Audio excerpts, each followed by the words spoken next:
Ok. Bom, pessoal, tô falando do sério, vou dar aula sentado hoje, tá? A semana que vem eu vou até o fim da aula, eu consigo ficar em pé. Amém? Vamos orar, pedir a Deus graça nesta noite. Aleluia. Obrigado, Senhor, pela oportunidade, mais uma vez, de estar aqui na tua casa, aprendendo de ti. Obrigado pelos nossos alunos que estão online, todos com só propósito de crescer, de conhecer e sair, Senhor, daquela palavra de Oséias, que meu povo perece por falta de conhecimento. Nós não vamos perecer, Senhor. E o que depender de nós, ninguém vai perecer ao nosso lado. Porque vamos crescer e prosseguir em conhecer o Senhor. Então, nos dá graça neste dia. E ainda estamos te agradecendo pela bênção do fim de semana, essa festa linda que a igreja teve, Senhor. Tanta coisa boa aconteceu. Ainda estamos te louvando. Obrigado. Ser conosco nessas aulas, em nome de Jesus. Amém. Amém. Amém. Então, a gente continua hoje na aula 4, 5 e 6, né? Seguindo aí o Novo Testamento. Estamos já umas 2 aulas, a gente encerra o nosso primeiro módulo. Olha que bênção. E aí você já vai ter a sua primeira certidão de conclusão modular, né? Glória a Deus. O Novo Testamento, na verdade, ele é o panorama bíblico para a igreja. E os registros do Novo Testamento, ele nos asseguram, né, uma jornada tranquila. Me fizeram uma pergunta se haveria um Novo Testamento sem o Antigo Testamento. Então, é uma resposta difícil de responder. Se você começar a ver direitinho, o Novo Testamento ele é realmente um respaldo profético do Antigo Testamento. Eu creio que poderia sim existir, né? Mas seria difícil interpretar muitas coisas. Porque, veja bem, tanto Jesus como os discípulos, eles mencionaram direto a palavra de Deus do Antigo Testamento. O Senhor Jesus recitou as escrituras de Isaías, recitou. A primeira mensagem de Jesus oficial, a primeira mensagem dele foi em Nazaré, naquela sinagoga, foi o livro de Isaías, né? O Espírito do Senhor está sobre mim, porque me ungiu, tal. E durante o seu ministério, frequentemente Jesus se referiu às Escrituras. Também os discípulos falaram sobre elas, né? Até o diabo recitou, até o diabo conhecia. Então, seria difícil. Como que Jesus iria, por exemplo, trazer sobre si essa questão messiânica se não tivesse Isaías lá no passado colocando sobre isso? Então, poderia sim, talvez, mas não com tanta ênfase e propriedade que é o Antigo Testamento. Aliás, o Novo Testamento, o Novo, né? Então, a gente fica nessa bênção da sombra do Antigo para o Novo. Outra coisa importante é que quando Deus estabelece essa nova aliança, então ele vai reescrever uma história. Isso é muito bonito. Ele pega lá atrás, estabelece Israel, escreve. Quando é que Israel começou a escrever a sua história? A partir dos 10 mandamentos. Começou a se escrever com os 10 mandamentos. Deus levanta um homem, do homem levanta uma família, da família levanta tribos, da tribos levanta uma nação, um povo, desculpa, do povo levanta uma nação, da nação levanta um país, do país levanta um estado. E a mesma coisa, só que não em termos políticos, né? Deus faz com a igreja. Então ele pega vamos dizer assim, o Antigo Testamento é a ata de Israel, olha que bonito. E o Novo Testamento é a ata da igreja. Não é lindo isso aí? Então Deus traz tudo isso através do Novo Testamento. A gente vai continuar um pouco nas cartas de Paulo hoje. Vamos analisar, acho que 1º e 2º Coríntios e tal. Vamos dar uma pincelada aqui. Lembrando que a gente volta depois a falar sobre o Novo Testamento em outra matéria. Só que não nessa ênfase agora. Vou até lembrar de novo aqui, se a gente já esqueceu. Veja bem que o que nós estamos trazendo, ele é o quê? Ele é pontual. Ele é assim, a data, o nome, o assunto e como Cristo é representado. Só. Ele é muito seletivo. De vez em quando a gente escorrega aí um pouco de geografia, de arqueologia, mas não é o cerne dessa matéria. Ela vai voltar. Nós vamos falar de novo do Novo Testamento, mas de outra forma. Quando estudar, por exemplo, a cultura helenista, né? vai falar muita coisa ainda. Então, por hora, é esse foco, né, da lição. Vamos abrir aqui a nossa apostila, na aula número 4. Cadê minha apostila? Tem que abrir aqui, ó. Vamos lá. Aula número 4. Abriu aqui. Deixa eu ver aqui. Pessoal de casa, aí vê se está abrindo a apostila. Aí, espera um pouquinho. Agora, vamos ver. Abriu aí para vocês? Opa, então tá bom. Amém. A lição número 4. A 4. Vamos fazer 1º e 2º Coríntios hoje, né? Eu já estive na Grécia, estive lá em Atenas. Quase fui a Corinto, faltou pouco para ir para Corinto, não deu. Na verdade, eu fui porque não tá, eu vou voltar com mais programa, né? É que eu estava na Itália e a nossa aeronave tem um problema. Aí deram para nós 2 dias de voucher no hotel para ficar em Roma. Eu falei, me dá em dólar. Mas a gente vai... Mas você vai ficar sem hotel? Não, eu me viro. Aí me deram, acho que foi $700. Aí eu corri na Asian, né? Que é a empresa. Aí era $120 a passagem de volta para Atenas. Falei, não deu outro. Comprei, já embarquei.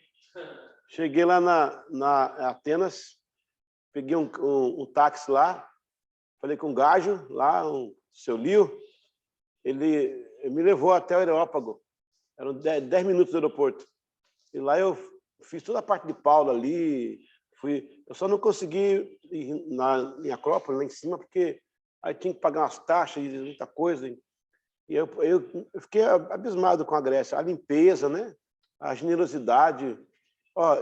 Assim, os países melhores que eu vi para nos receber, a Grécia e a Turquia, né? Que pessoal maravilhoso para te receber. Em Praga também, pessoal maravilhoso. Então, assim, a gente pisou nesses lugares aí, ficou bem perto, isso é muito bom. O autor dessa epístola é Paulo.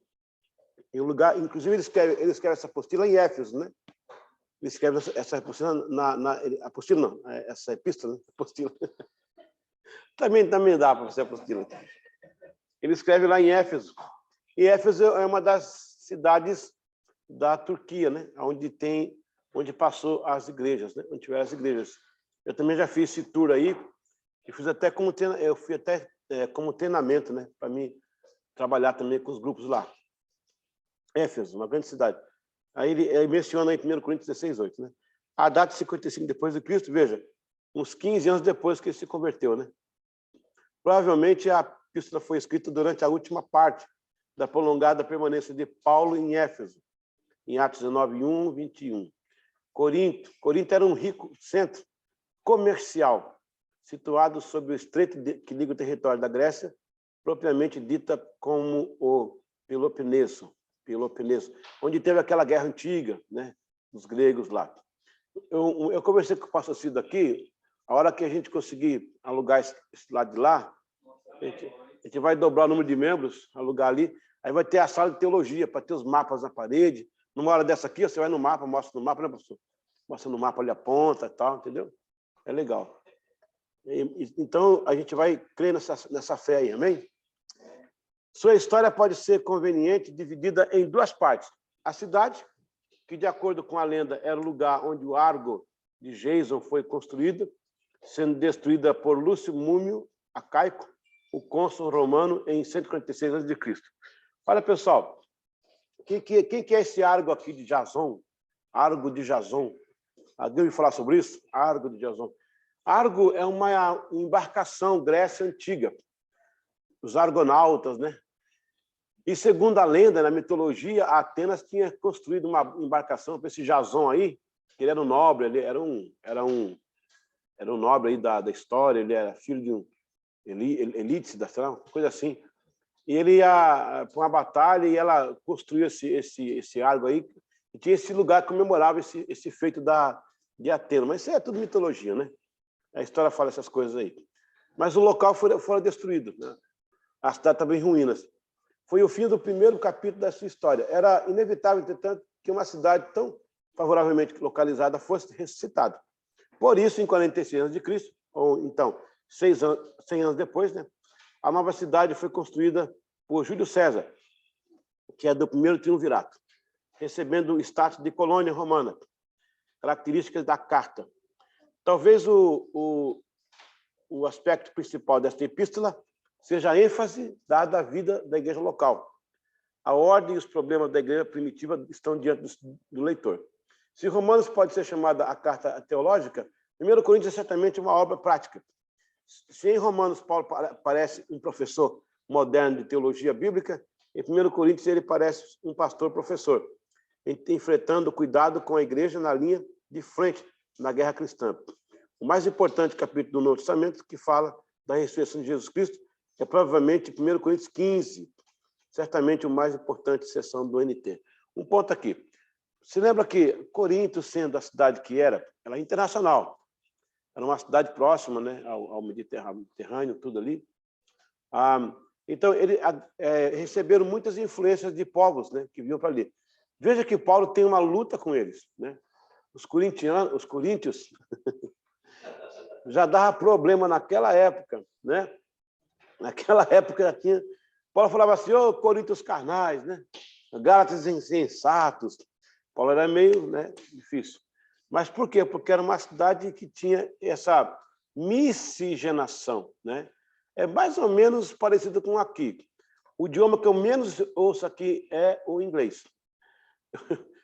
Eu fim do culto um dia desse aí, polonês, chinês, tailandês, italiano, indiano, e não vi ninguém falar inglês. E quando eu falo é com sotaque, né? Take here or take away. Então, quer dizer, era mais ou menos Coríntios. Veja que quando Israel é conquistado pelos os antíocos, né? Eles tentam colocar na cidade, em Jerusalém, entre os povos, os costumes gregos, porque era muito forte nessa época. E Paulo... Agora, o que é importante, irmãos, essa carta aí? Além da data, da questão da característica, é que é uma carta tão atual como hoje. O que Paulo enfrentou naquela igreja, a gente enfrenta hoje. Parece que não mudou. A história é cíclica, né? Ela só muda de nomes. Mas Paulo... A gente vai estudar depois essa carta. Eu até mandei para vocês aí um livro de presente, versículo por versículo, né? Se você pegar Romanos, você vai ver a luta que Paulo teve ali. Então, quando a gente luta na igreja local, a gente lê a Bíblia, isso que eu acho lindo na Bíblia, ela é imparcial, né? Por quê? Ela é imparcial porque o que você passa na igreja local, você vê passar na Bíblia. Ela não está enganando ninguém. Tipo assim, é um livro de super-heróis, né? De Superman, super-mulheres, de super-igrejas. Não. Paulo está desgastando com os irmãos assim, ó. A gente se gasta na igreja local. Na época de João, tinha um tal de Diótrefes, que era um problema para João, né? Aquele Alexandre, o Alexandre Latroeiro, gente, os obreiros, né? Sai da convenção reclamando, falando... É difícil. Isso já existia. Isso que me conforta a continuar insistindo em pastorear e servir a Deus, porque não é novidade o que nós estamos passando. Por isso que a Bíblia traz solução. Eu já falei uma vez aqui, vou repetir. Jesus não precisava de um Judas, não. Aliás, ele nem precisava daqueles caras que era tudo difícil de se lidar. Mas ele escolheu os piores para dizer, é possível você fazer partindo da menor promessa, dos não favoritos, né? E quando ele tem um Judas, ele me dá um modelo para mim. Quando aparecer um Judas no meu caminho, eu vou tratar como tratou Jesus. Eu vou dar pão e vou dar vinho. Não vou dar ódio nem rancor, né? Então ele não precisava. E ele foi esse modelo. Como também não precisava se batizar. Precisasse batizar Jesus? Mas ele tinha que ser um modelo da igreja, né? Qual o pecado que ele tinha para se batizar? Mas ele estava ali fazendo a primícia. Porque a primícia... Eita, a primícia não podia ter defeito. Se o primeiro pecador que fosse batizado se a primeira pessoa que fosse batizada depois de Cristo instituído como Senhor da igreja fosse uma pessoa comum, era como se fosse a jumenta que nascia, ou então o novilho com defeito, tinha que quebrar o pescoço, porque não serve para Deus a primícia se não for se não for pura. Então, Jesus é o primeiro, sem pecado, a ser batizado, porque ele é a primícia que redime o defeito do rebanho. Nesse depósito, nós somos salvos e reconhecidos. Glória a Deus. Amém, igreja? Até nisso ele fez. Vamos para 2 Coríntios. O autor ainda é Paulo, se alguém tiver dúvida. Nesse comentário que você fez aí, responde a pergunta lá do porquê do Novo Testamento? Também. Pode encaixar. Respaldo o outro. Você não consegue entender um se você não tiver. A carta escrita na terceira viagem missionária de Paulo, 57 AD. Eu estou com material aí, irmãos, que eu peguei em Israel, na última viagem que eu fiz. Eles estão descobrindo uma quarta e uma possível quinta viagem dele. Porque a Bíblia menciona claramente 3, né? São 3 que você pode conseguir fazer uma lista ali. Mas aquelas capas de Troade, aqueles livros aí em Troade, não liga com uma outra viagem. Eu estou com um material que não foi concluído ainda, estou estudando. Tem um site de construção de pensamento que é interessante. Foi escrita na Macedônia, já não é mais lá em Éfeso. É a Macedônia, que é divisa ali com a Grécia. Agora tudo é ali a Grécia, né? Mas era um strip, né? Era uma lista, né? Uma listra ali de país, na Macedônia, que é onde nasce, né? O Alexandre, o Grande, e o pai dele, Filipe, né? E dali vem a cultura helenista. A ocasião da carta, a ocasião propriamente dita que provocou a escrita de 2 Coríntios, centraliza-se em certos casos que surgiram na igreja depois da despachada e a primeira carta. Para se expor concisamente os fatos conhecidos, parece que Paulo enviou Tito a Corinto, a fim de corrigir certos abusos, para incentivar os crentes a completarem sua contribuição para os santos de Jerusalém. Paulo, perturbado, partiu de Éfeso e chegou a Troade, esperando encontrar Tito, ainda mais perturbado por não ter encontrado Tito em Troade. Partiu apressadamente para a Macedônia. Ali, tendo acabado de chegar de Corinto, Tito encontrou-se com Paulo, trazendo notícias encorajadoras. Mas as coisas na igreja em Corinto não estavam como deviam estar. As notícias encorajadoras foram quase dissipadas pelo fato de agoureiros, né, prenúncios de tempestade estarem se acumulando no horizonte da vida da igreja de Corinto. Paulo tinha de agir rápido e severamente. Tinha de fazer 3 coisas. Primeiro, apresentar o evangelho mais claramente aos cristãos. Segundo, pressioná-los quanto à conclusão de sua prometida contribuição. E 3, pulverizar toda oposição contra o seu ministério de autoridade apostólica com a defesa sem paralelo. Vamos ver aqui o negócio. Primeiro, apresentar o evangelho mais claramente aos cristãos. Veja que Coríntios fazia da Santa Ceia uma festa sabe, não vou falar orgia, mas a coisa era extravagante. Ficavam bêbados, né? E o Paulo falou, gente, come em casa, né? Aqui não, Santa Ceia não é para isso, né? Mas por que isso também? Porque esse costume vinha da igreja primitiva. Na verdade, irmãos, o costume bíblico era ter de manhã uma ceia. Eles se juntavam, por isso que é a Santa Ceia. E tem a ceia. Eles traziam tudo e eles se juntavam e comiam entre si ali as coisas. E os caras traziam o seu, compartilhavam suas comidas. Não tinha uma organização como hoje, uma cozinha industrial, uma panelão, 2 irmãs que fazem aquela comida gostosa. Não, cada um trazia a sua contribuição para share, né? On the table, everybody. Então, trazia ali. Aí, esse costume veio. Inclusive, a liturgia é muito lindo. Eu dou uma aula, eu tenho uma matéria que eu dou que chama meu Deus do céu, teologia do culto e teologia e liturgia do culto. Eu pego desde do primeiro século ao 6º século, era um sistema de culto. Eles se reuniam de manhã, inclusive eu tenho as cartas de Tertuliano, eu tenho Justino, explicando como é que era o serviço da igreja. E esse costume veio de Jerusalém. Jerusalém é um modelo, tá? Ele vem por toda a Europa, Ásia Menor, trazendo os costumes. Era o culto de manhã.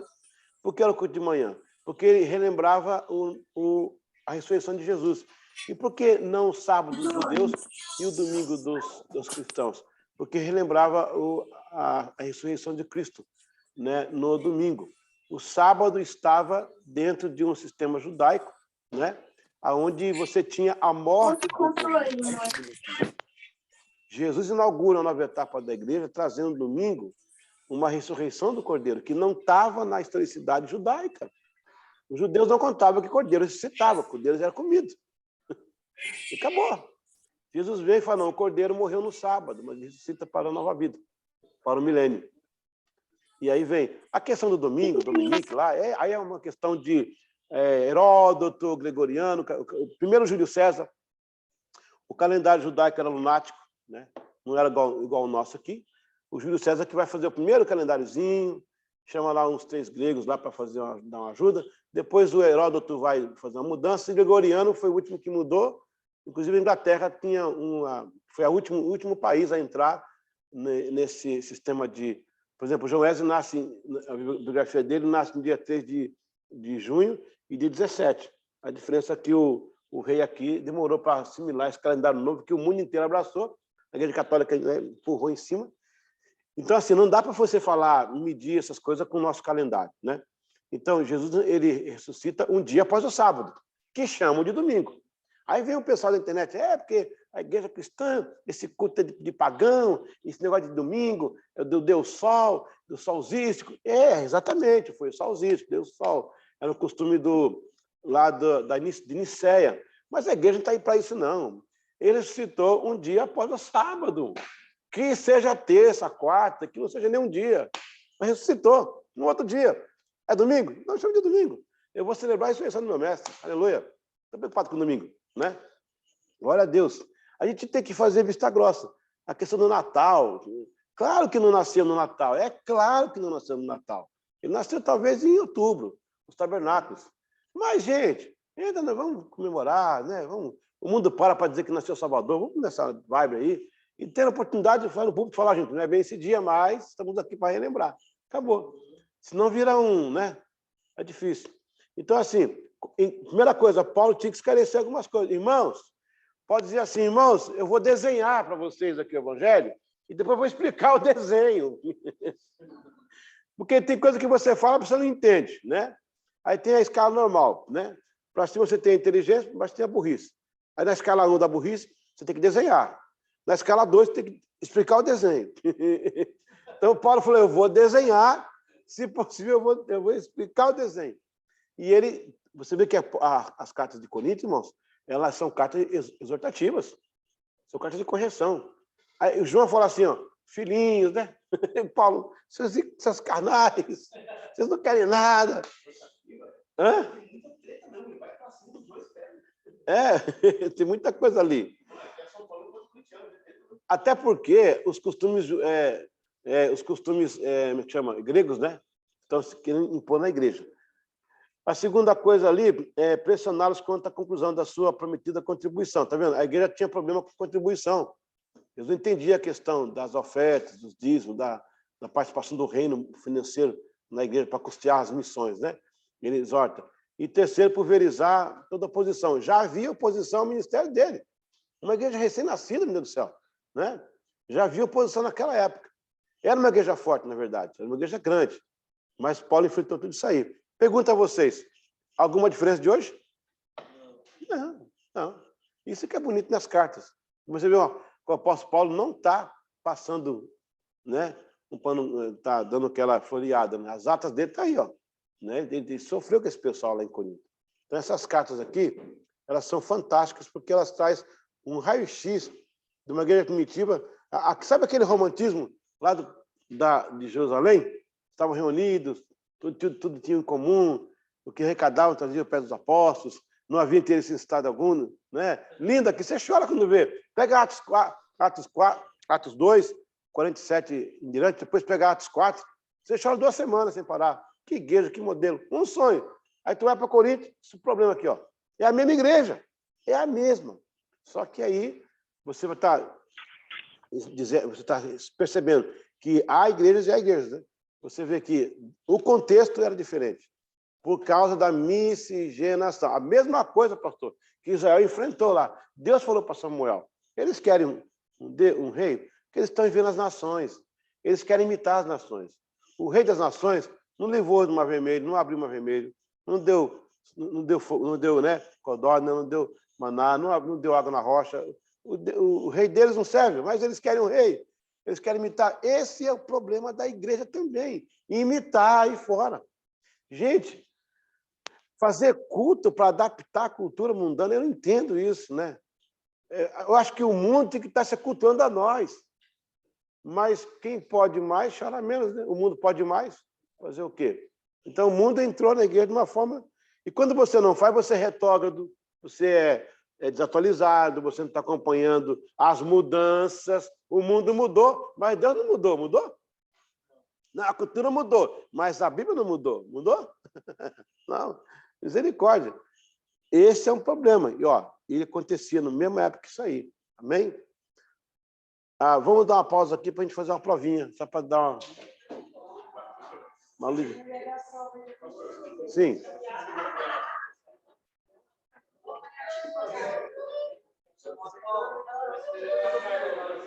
Nossa.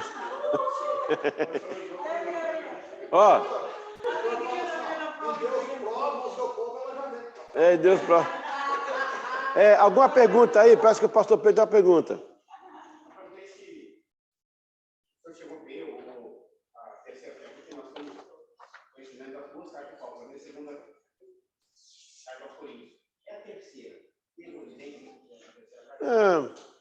O pessoal...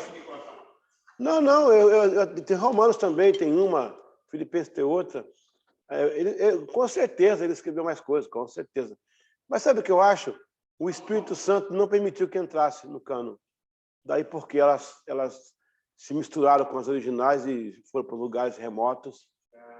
Eu creio que sim. As que já estão, tem coisa difícil de entender, né? Pergunta número 1, atenção, pastor Pierre, Lago aí, xícara, vamos trabalhar. Eu só tomando xícara de café, de tudo. Vamos lá. Pastor Elcio está aqui, ó. Está aqui, ó. Tá, né, pastor? Está só tomando café lá.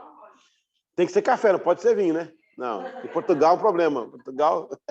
Ok. Primeira pergunta. A primeira carta aos Coríntios foi escrita onde? Em Éfeso, em Roma ou em Dubai? Dubai, né? Aí o rapaz chegou para a moça, queria impressionar, a moça falou assim, de onde você é? Ele falou, sou de Dubai. Dubai? Olha, de Dubai, Dubai de baixo aqui. Dubai de baixo, Santa Teresa. Dubai de baixo aqui. Número 2. Se Romanos é uma carta teórica, ó, está na lição isso aí. A carta aos Coríntios era teórica também, ou prática. Então, você vai saber, um dia você está pregando, você vai pregar assim, irmãos, vamos aqui em Coríntios, ler a primeira carta, que foi escrita em Éfeso, olha aí. Olha, pessoal, né, que o pregador conhece, a pregadora conhece. Terceira pergunta. A segunda carta aos Coríntios foi por ocasião da primeira viagem missionária de Paulo, segunda viagem ou a terceira viagem? Apostila fechada, né? Apostila fechada, né? Então, qualquer coisa aqui o professor... tá bom. Número 4. A segunda carta aos Coríntios foi escrita na Éfeso, na cidade de Éfeso, na Acádia ou na Macedônia? Escapei bem dessa, hein?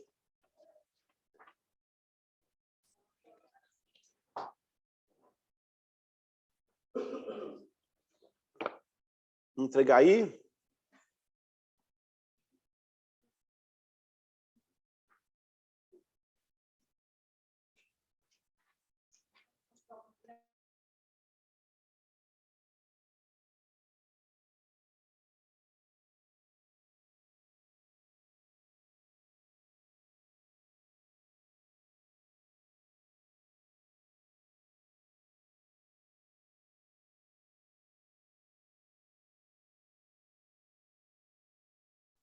Tem que preencher o gabarito aí. Não manda mais para a Lucilene, tá? A classe online não manda mais para o Lucilene, não. Tem que preencher o gabarito aí, não é isso? E depois, no final, entrega. Aí, no final, ela vai conferir todas as provas, que ela tem lá o controle. Alguma dúvida aí, gente? Alguma outra informação? Glória a Deus. Vamos seguir, então, nossa viagem? Passa Macedônia nos ajuda.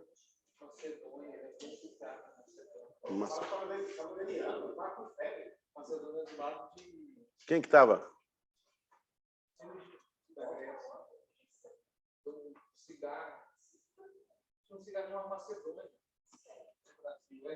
É isso mesmo. Eu colecionava a gente brincava com criança que Continental tinha um valor, o Marlboro tinha um valor, o Arizona era mais fraquinho. Era o dinheiro da... Não, o Arizona que era o mais fraquinho, né? Era o dinheiro das criançadas, era dinheiro. Misericórdia. Ok, pessoal? Inclusive, pastor, essa viagem para o dia 10 de novembro está marcada já, eu estou para ir, está tudo certinho, vai passar pela cidade, vai fazer as 7 igrejas da Ásia. Vai fazer a Ásia e fazer Israel. Essa viagem com o pastor Alexandre. Ásia e Israel. Ásia não, é Turquia. Uma parte na Ásia, né? Uma parte na Europa, outra parte na Ásia. Eu passei o canal de Bósforo de táxi.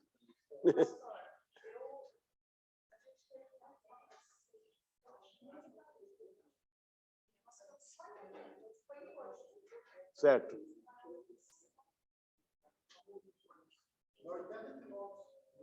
Uhum. Interessante.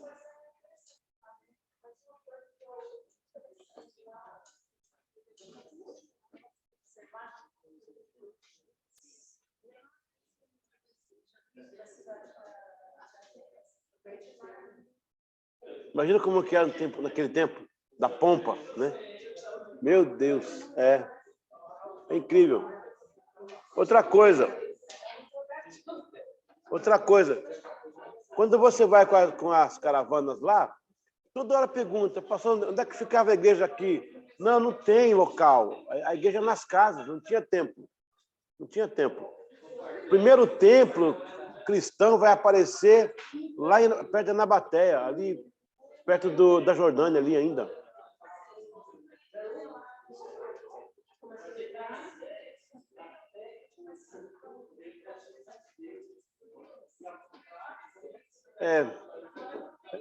Não, eu me refiro à igreja apostólica. Então, mas eu me refiro à igreja bíblica. Não, essa aí tudo bem.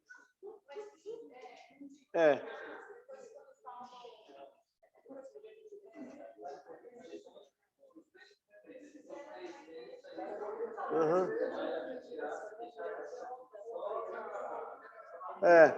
Tinha uma também em Filadélfia lá, mas é mais remoto, né? A igreja apostólica em si, a primeira, não tem lugar. Agora,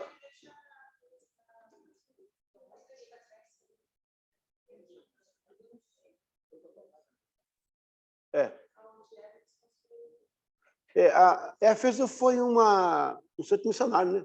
Olha, Éfeso teve como pastor lá a Priscila e Áquila, os primeiros nomeados, né? O Timóteo, que foi pastor lá uma época, o João, né? E foi um centro missionário. Era Antioquia, né? Era Jerusalém e Éfeso, triângulo missionário forte. Interessante. Vocês que moram aqui na Europa, desculpa a expressão, é uma vergonha não ter desses lugares ainda, gente. É tão pertinho, gente. 2, 3 horas de viagem está lá. Não, esses lugares aí, velho. Eu cheguei faz 2 anos. Pois é. Não, fazer o caminho das igrejas. O caminho das igrejas. Uma excursão. Turquia, a Europa inteira ali.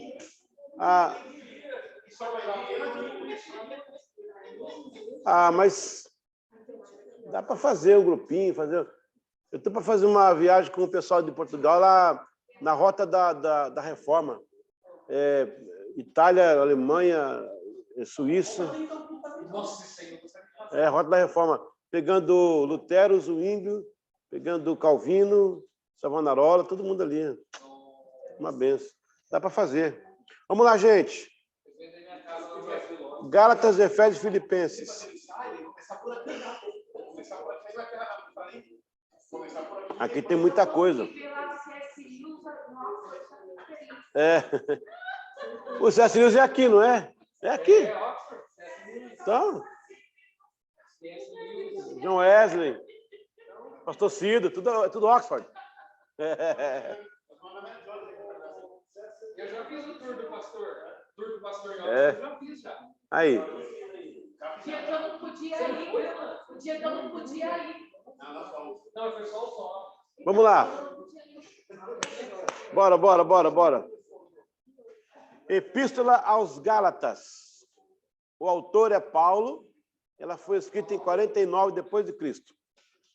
Segundo William Barclay, alguns compararam a carta de Gálatas com uma espada flamejante brandida pela mão de um grande espadachim. Uau!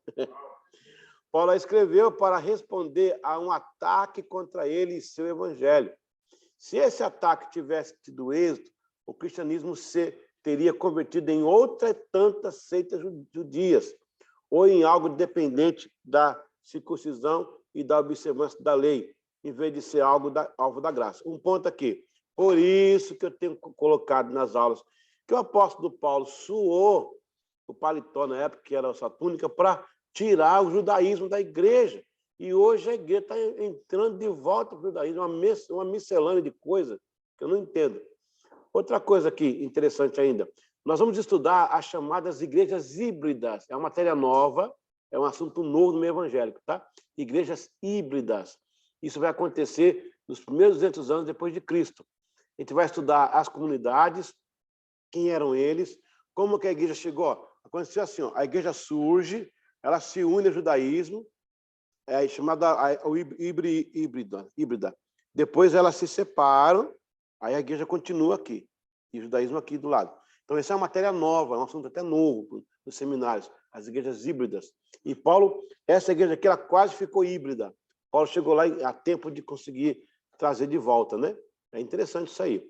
É estranho pensar que seus adversários de Paulo tivessem levado a cabo seus propósitos. O evangelho poderia ter ficado para os judeus e nós jamais tivéssemos tido a oportunidade de conhecer o amor de Cristo. Um ponto ainda aqui. Isso também era a cabecinha de Pedro no começo. Pedro também pensava assim. Talvez outros, e como Pedro também pensaria assim. Teve que Deus intervir, colocando aquele lençol, fazendo entender que o evangelho era para todos. E Deus tira Paulo lá do meio, né? Para fazer, expandir. Se ficasse só com os apóstolos de Jerusalém, talvez seria mais difícil, né? Você vê, Jesus faz uma inserção evangelística em todo o seu ministério, que foi com a samaritana. O evangelismo foi lá. Ele sai para ele criar ali uma ideia. Ó, gente, nós temos que ir a eles também, né? Não é só o povo de Israel. E aí você vê João capítulo 1, o que João fala lá? Ele veio para o que era seu, versículo 12. E o seu não receberam. Mas todos quantos receberam, deu-lhes o poder, filho de Deus. Exatamente. Esse versículo, para mim, ele arrepia. Ali você vê a abertura, João, ali a igreja abre para todos os povos. Você vai ter também o recado de Deus. Ó, o Espírito Santo dá um recado no Atos, quando ele desce e é falado nas línguas nacionais, ou seja, era uma conferência internacional. A primeira conferência da igreja foi internacional, né? O primeiro congresso internacional foi ali, em Atos, e eles pregavam na língua dos povos, e os povos ficavam assim, amazing, né? Depois você vê o João falar isso, né? E Paulo também tem essa excursão aí fora dos limites de Israel. Glória a Deus por isso. Então, era realmente isso aí. Um dos fatores que pesava era a forte presença do monoteísmo judaico e os valores judaicos. Isso, porque o valor judaico é o que a igreja prega, gente. A igreja prega exatamente isso, tirando a parte doutrinária com relação aos costumes judaicos. Mas, tirando isso aí, a igreja é uma extensão. E Cristo era judeu, hello! Ele não era húngaro. Pastor, mas eu acho que é por isso que é difícil tirar essa questão do judaísmo da igreja que o pastor estava falando. Então, Eu tava ouvindo o é uma Rafael linha falando, fina. eles eram quase pregando, só que aí não fala de Jesus, tira Jesus da jogada. Aí todo mundo tirou Jesus. É uma linha fina, né? É. É uma linha tênue.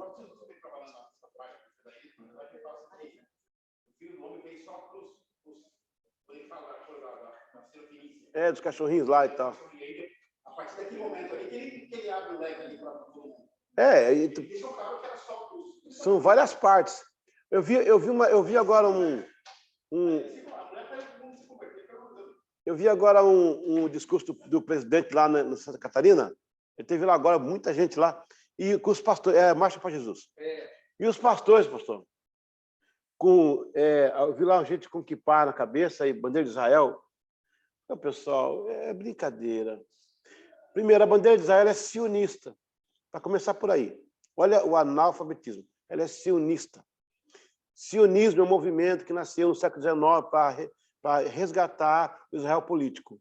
Vieram com o hino de Israel, que é húngaro, numa peça clássica que um judeu escreveu, claro, e ressuscitaram o hebraico e trouxeram a bandeira sionista. Israel inteiro não aceita aquela bandeira. Excuse me.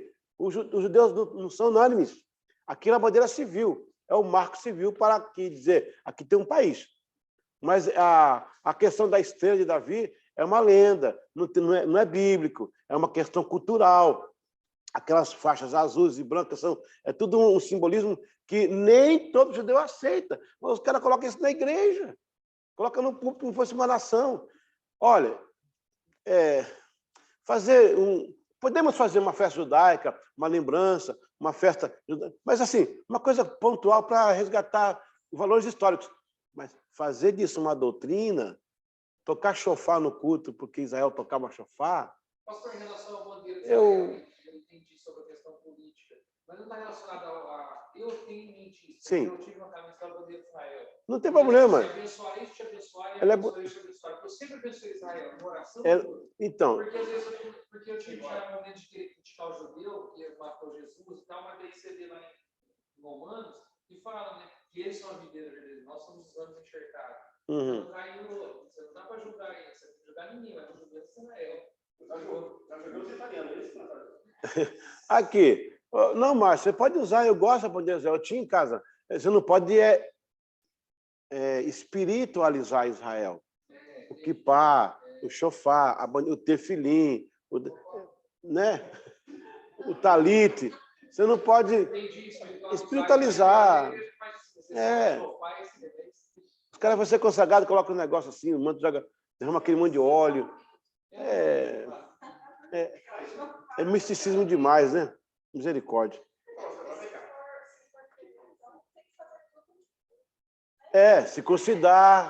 Circuncidar, hello. Atenção, na convenção, os obreiros vêm preparados para a circuncisão. Fila de ovelha aqui para a circuncisão.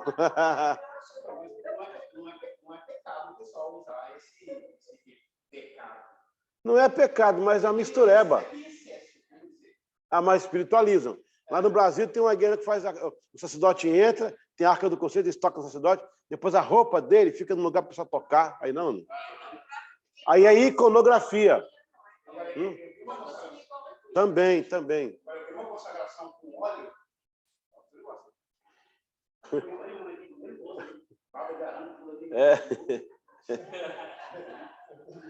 A gente não pode ser radical demais para um lado, né?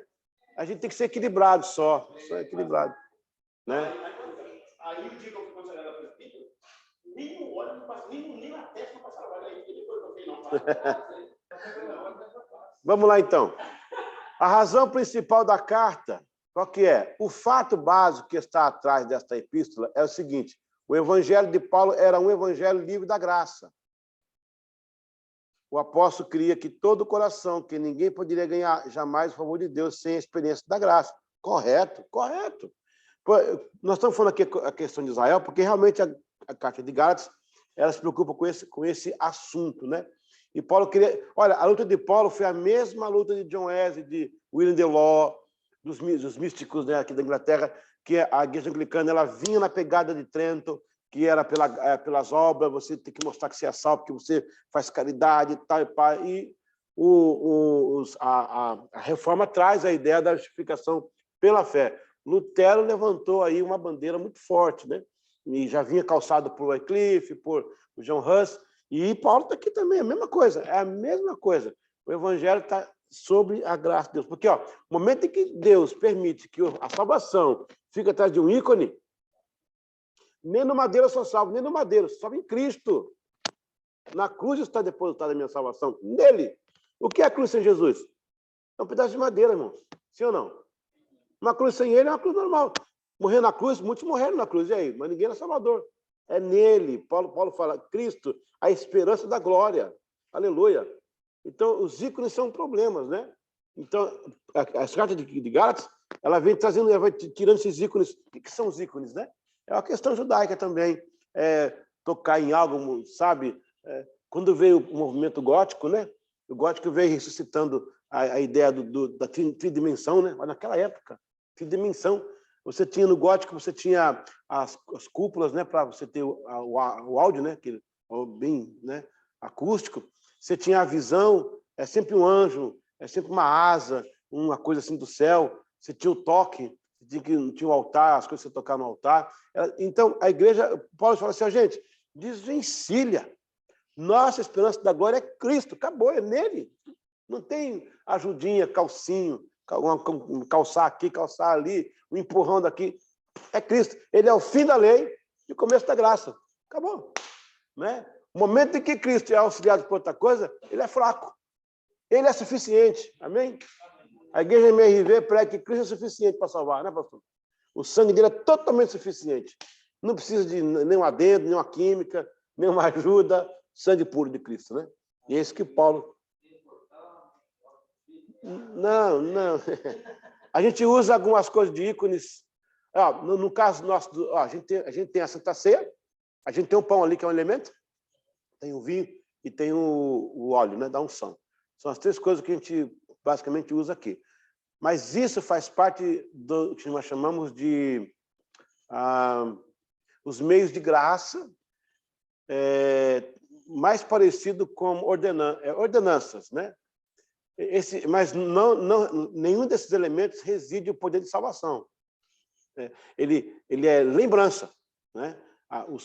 Ali o corpo do sangue, né? O sangue de Cristo, ali o corpo apresentado, está lembrando da cruz, né? E ninguém prega isso, ó, quem tomar Santa Ceia é salvo, não.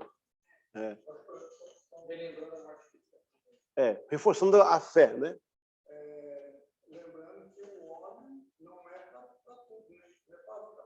Exato.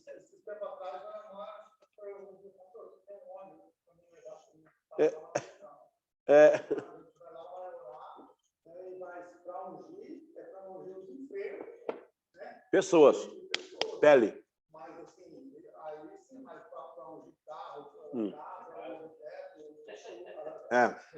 Esse é o problema do ícone, tá vendo? Quer dizer, qual que é o objeto da salvação aí? É o óleo, não é Jesus. Esse que é o problema.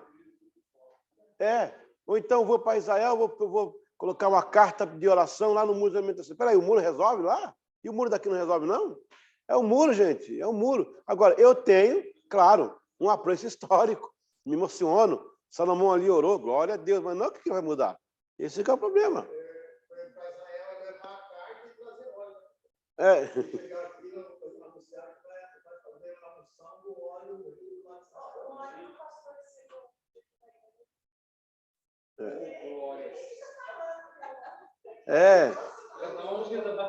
Eu trouxe óleo, eu trouxe para o companheiro, mas eu falei assim, é um óleo normal, vocês oram para saber. Porque vem de lá, vem de lá. Tem um cheirinho, não é? No Brasil, fiz uma cruzada lá em Guarulhos, o pastor, eu cheguei em Israel, o pastor colocou assim no carro de som, no cartaz, Eliseu Gomes, vindo de Israel, o homem que pisou no sepulcro vazio, o homem que pisou no Calvário de Cristo. Rapaz, quando eu cheguei na cidade, a multidão, o pastor, ele vai passar pelo meio de vocês, e o pessoal tocando em mim, toquei mais. Eu pastor Carlos, pelo amor de Deus, não, você vai dar. E ele deu jeito, ganhou muitas almas, graças a Deus. Mas o homem que pisou no sepulcro vazio, o homem que pisou no mar vermelho, o homem que... Não, não mentiu, mas... Foi uma esposa que É. Não mentiu, mas atualizou. Mas virou um ícone. Né, Pierre? Virou um ícone. Vamos para Efésios. Vamos para Efésios, amém? Vai de lá. Trazer umas pedras lá do riacho lá para É isso aí. Da pedrada. O Vale de Elá, eles mudaram o curso do rio que tinha lá. Agora passam lá uma avenida. Mas está lá, o local está lá. Né? Tem pedrinha lá. Tem pedrinha. Não, Seixo não. Seixo não tem. Seixo é de rio, né? Acabou o rio lá faz tempo. Eles mudaram há muitos anos o rio lá. Tem pedrinha à vontade.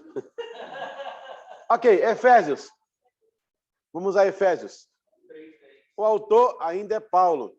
Quantas cartas Paulo escreveu, vocês lembram? Quem lembra aí? As que são colocadas no cano, são 13 cartas. 13 cartas. É. Logo 13? 13. 13. A gente sai de perto e fica assim, todo... Olha lá. Vamos lá. Éfeso era uma próspera cidade perto do porto marítimo de Ásia Menor. Era uma colônia constituía-se rota obrigatória de caravanas para o Oriente. A data da carta era entre 61 e 63, basicamente já perto da morte dele, né? Quando o apóstolo estava preso em Roma, por isso a carta é considerada uma das cartas da prisão. No ano 64 ocorreu um incêndio em Roma, provavelmente na primavera de 63. Paulo foi liberto da prisão. Quem é destinatário dessas cartas aí? Com base num trecho do primeiro versículo, Efésios 1:1, que diz, aos que estão em Éfeso, o grifo é nosso, né? O ponto central é que a expressão em Éfeso não se encontra na maioria dos manuscritos mais antigos, ou seja, Paulo parece ter omitido a localização geográfica de seus destinatários, até porque era uma forma de segurança. O apóstolo Paulo teve uma prisão domiciliar também, ele só não usou transmissão eletrônica, né? Mas ele teve uma prisão domiciliar. Ficou 2 anos numa casa que foi um ponto de pregação, né? Foi uma forte para a igreja. Eu estive em Éfeso, conheci lá alguns pontos interessantes, e eu lembro que o guia falou assim, emocionado com a gente, né? Que João era trazido nas ruas, ele já com 103 anos, 102 anos, ele vinha no lençol, os irmãos buscavam ele em casa, ele vinha pregando pela rua, a multidão ouvindo João pregar. Era uma coisa assim fantástica, né? A presença apostólica. Irmãos, essa questão da espiritualidade, né, dessa comunhão com Deus, faz diferença, sim, faz. E João tinha isso, né? Ele foi o único que recebeu Jesus, né? Lá em Patmos, para aquela revelação. Dos 12, né? Ele é o único que Jesus vai e entrega aquele mandamento. Então, Éfeso tornou-se também, gente, Éfeso uma capital de missões, né? De Éfeso irradiou por todo mundo a palavra do Evangelho. Eu tenho até uma música sobre Éfeso que eu fiz uma vez, e quando eu estive na cidade, me encantei lá com a cidade, com os restos da cidade. Não tem o local da igreja, mas o que ela inspira, né? E você sente que realmente há alguma coisa espiritual no ar ali. Né? Foi um grande centro missionário, a igreja de Éfeso. Que coisa linda. Eu tenho mais coisas. Eu não quero trazer, porque senão eu tiro da outra matéria que vai vir ainda. A gente vai voltar em Éfeso, de outra forma, né? Aqui, que essa matéria é pontual, é data, local. Mesmo assim, eu estou pecando aqui de vez em quando, saindo fora aqui da... Né? Hã? Nós temos viagem para os próximos 5 anos já. Sim, opa! Glória a Deus. O bonito é, sabe a sensação que dá? Você vai a esses lugares, me explica e tal, e você pisa naquela terra e vê aquelas montanhas, fala, eles viram isso aqui, o Paulo viu essas montanhas, Paulo viu esse sol, essa lua, ele viu esse mar, ele navegou, ele pisou aqui em algum lugar. Rapaz, você está num cenário, você abre a Bíblia, aí você fala, é aqui. Você lê aqui, é aqui. Não, é indizível a sensação. Olha, a viagem das 7 igrejas da Ásia, ela é tão emocionante quanto a de Israel. Eu nunca tinha ido, a primeira vez eu falei, deve ser. Não, ela é tanto quanto emocionante. É tanto quanto incrível, incrível. A gente sai de lá. As igrejas estão até hoje lá, os prédios. Não, não tem. Não, nunca teve. Nunca teve. Que aqui, nesse caso aqui, é a igreja do primeiro século. Era a nossa casa. Depois, como a pastora bem lembrou, movimentos cristãos levantaram locais, disseram que ali se reunia fulano de tal, no caso de alguém, construía, mas é posterior ao tempo apostólico, é bem posterior, né? Os bizantinos até que não, né? Os bizantinos ali, no ano sexto século, né? Eles começam já a dominar ali, um pouquinho antes, né? Um pouquinho antes. Eles construíram alguns locais de adoração, a igreja bizantina.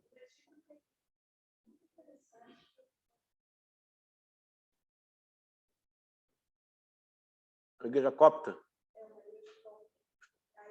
no Egito. Uhum. Sepulcro de Jeremias.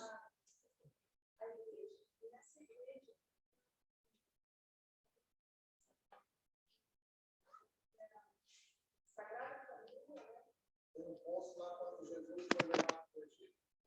Lá tem esse poço que é onde ele disse que é o original. É. Por causa do sepulcro lá de Jeremias.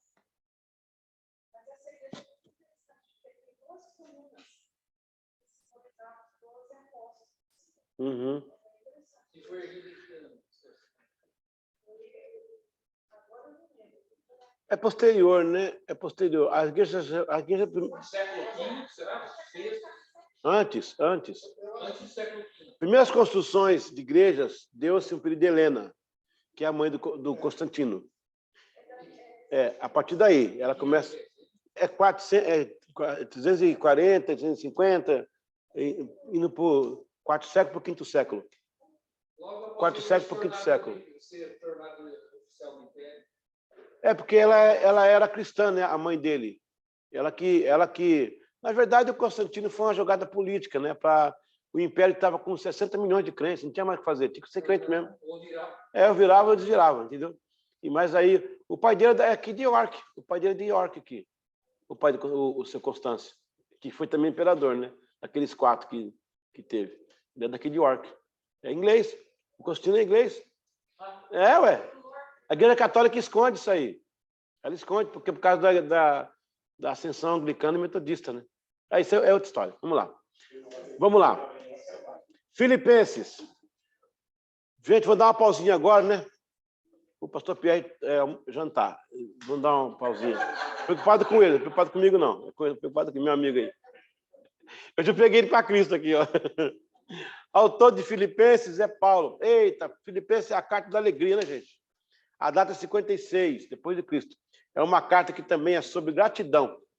Qual o panorama dessa carta? O apóstolo manifesta uma grande alegria no Senhor, porque pela ajuda financeira que os fiéis de Filipos lhe enviaram, os meus estão merecendo participar da graça, da qual ele está gozando por causa da prisão.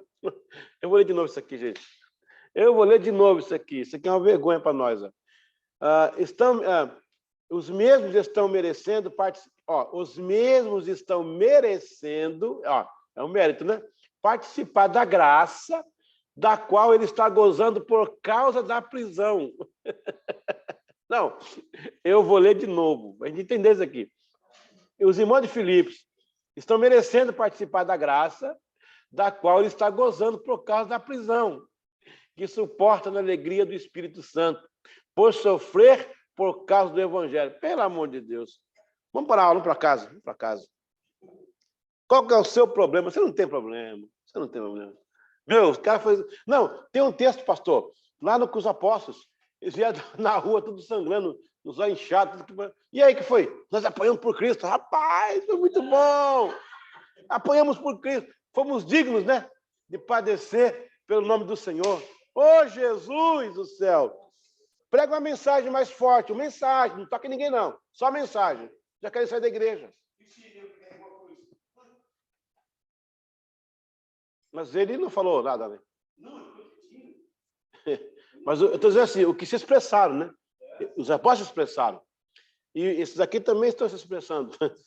Ô, pastor, mas sabe que eles tinham a dimensão que Deus fez servir, e aquele que fez as galáxias. Foi forte. esse monte de galáxia que a gente nem conhece. O André quase caiu ontem, André. Quase caiu para trás. Tá vendo assim? Tá, segura. Para viajar, voar nesses lugares. Demais. A revelação muda tudo, né? Já pensou, rapaz? O pessoal estava assim na listinha. Pô, me põe na lista, eu quero sofrer com você. Meu Deus. Notamos,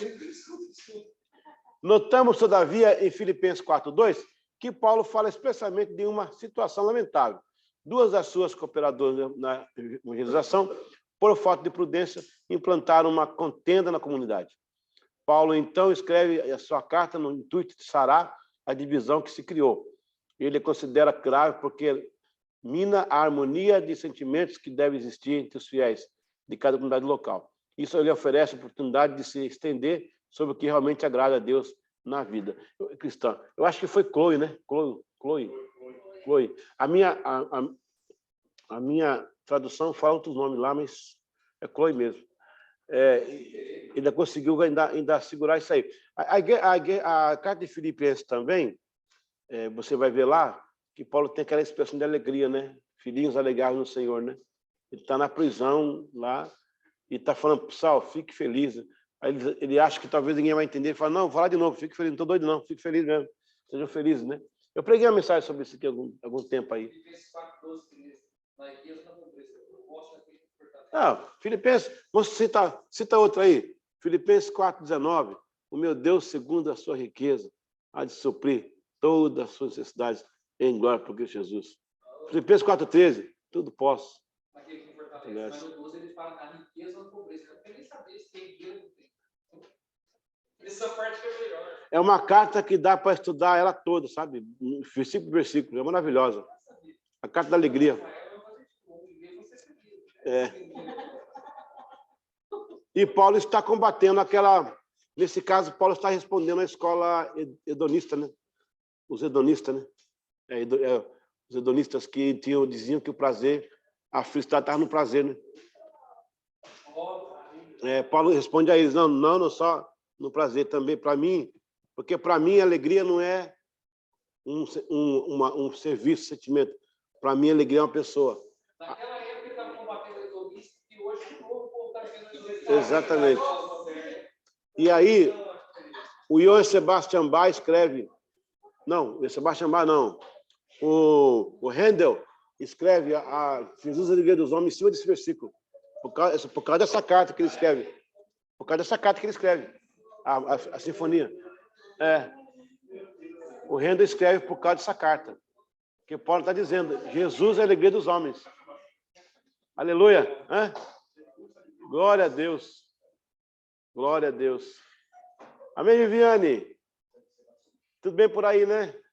Glória a Deus. Amém. Então, Jesus é a nossa alegria, amém? Amém.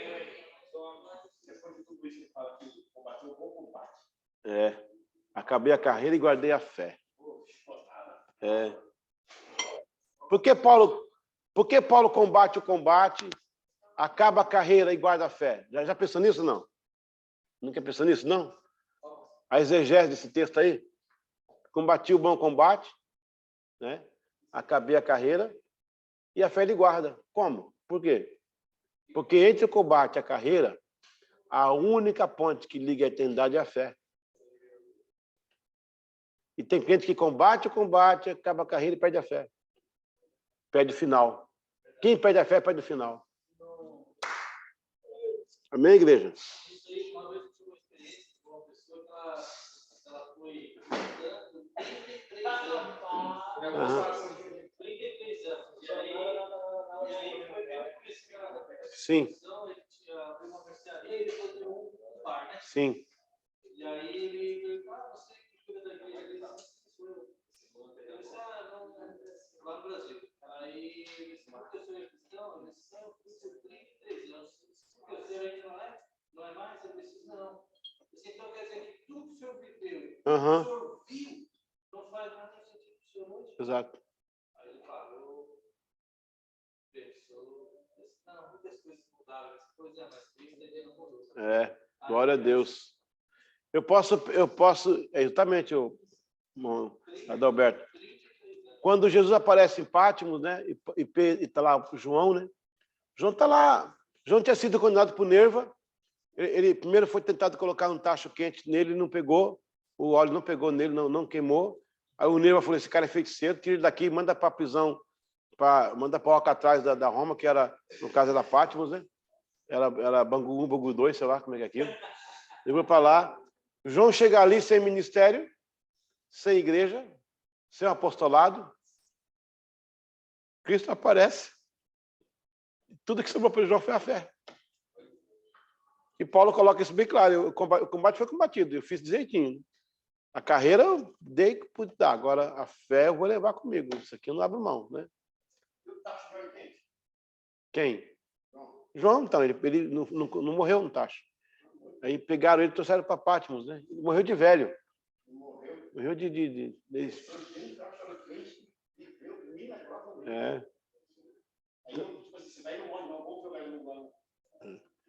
Vamos à prova?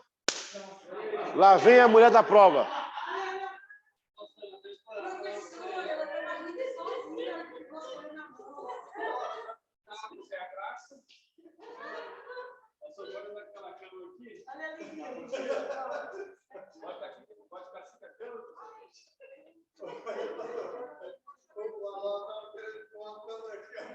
Ah, tá. Do you have a problem? Olha, não é para conversar na prova, não. E tem que fechar a apostila aí, tá? Deus está vendo aí. Vamos lá. A mini prova. Pergunta número 1. Escolha e preencha. A carta aos Gálatas é uma manifestação da fé? É uma apologia apostólica da fé? Ou uma defesa da fé? Desculpa, da graça. A carta aos Gálatas é uma manifestação da fé, apologia apostólica ou defesa da graça?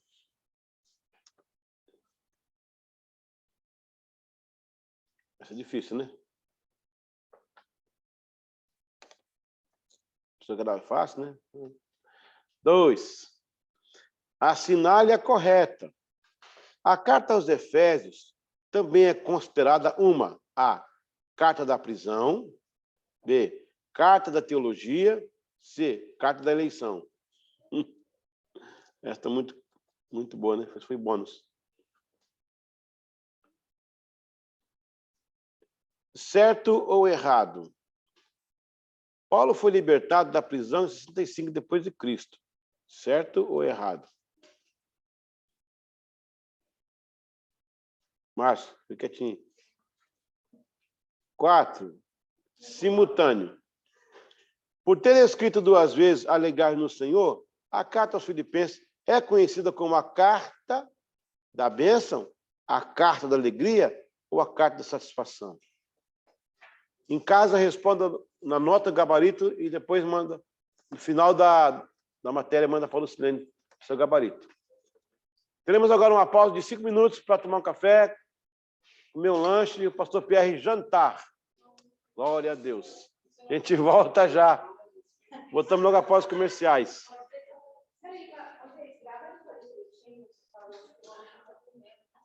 Olha o André lá.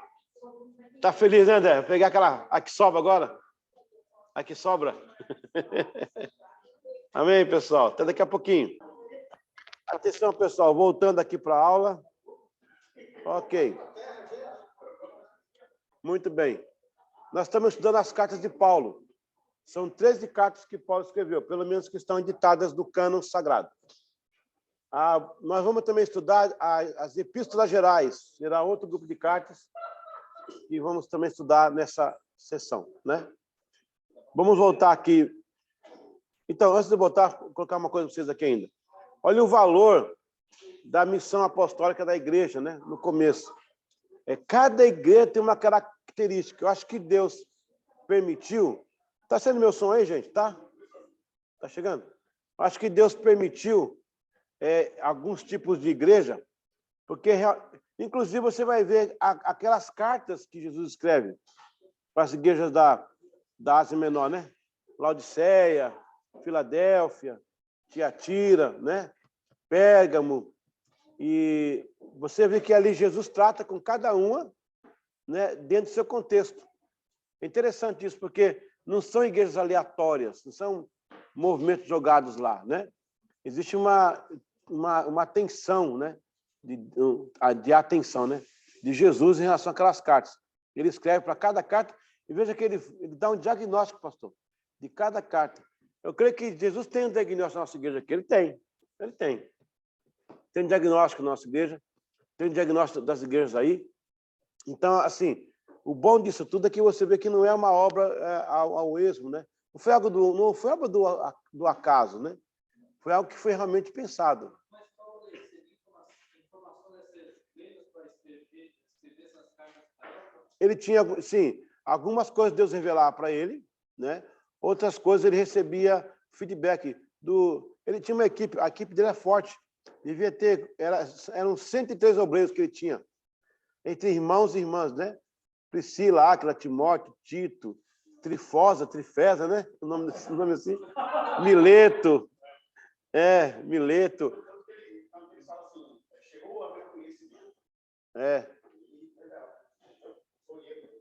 Ele tinha os olheiros. Ele tinha os obreiros, os olheiros. Exatamente.